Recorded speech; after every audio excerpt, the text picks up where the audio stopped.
Findaway presents Captured by Indians, written by Mary Rowlandson, read by Carrington Macduffie. On the 10th of February, 1675, came the Indians with great numbers upon Lancaster. Their first coming was about sunrising. Hearing the noise of some guns, we looked out. Several houses were burning, and the smoke ascending to heaven. There were 5 persons taken in one house, the father and the mother, and a sucking child they knocked on the head. The other 2 they took and carried away alive. There were 2 others, who being out of their garrison upon some occasion, were set upon. One was knocked on the head, the other escaped. Another there was, who running along was shot and wounded, and fell down.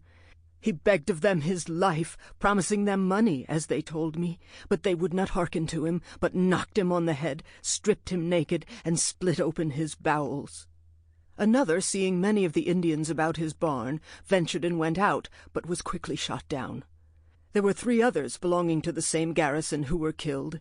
The Indians, getting up upon the roof of the barn, had advantage to shoot down upon them over their fortification. Thus these murderous wretches went on, burning and destroying before them.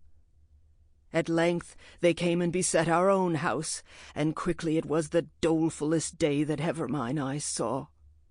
The house stood upon the edge of a hill. Some of the Indians got behind the hill, others into the barn, and others behind anything that would shelter them, from all which places they shot against the house, so that the bullets seemed to fly like hail, and quickly they wounded 1 man among us, then another, and then a third. About 2 hours, according to my observation in that amazing time, they had been about the house before they could prevail to fire it, which they did with flax and hemp which they brought out of the barn, and there being no defence about the house, only 2 flankers at 2 opposite corners, and one of them not finished. They fired it once, and one ventured out and quenched it, but they quickly fired it again, and that took.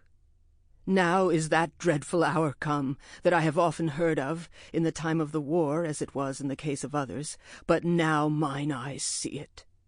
Some in our house were fighting for their lives, others wallowing in their blood.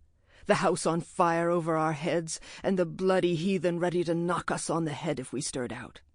Now might we hear mothers and children crying out for themselves and one another, "Lord, what shall we do?" Then I took my children, and one of my sisters, hers, to go forth and leave the house. But as soon as we came to the door and appeared, the Indians shot so thick that the bullets rattled against the house as if one had taken a handful of stones and threw them, so that we were fain to give back. We had 6 stout dogs. Sample complete. Ready to continue?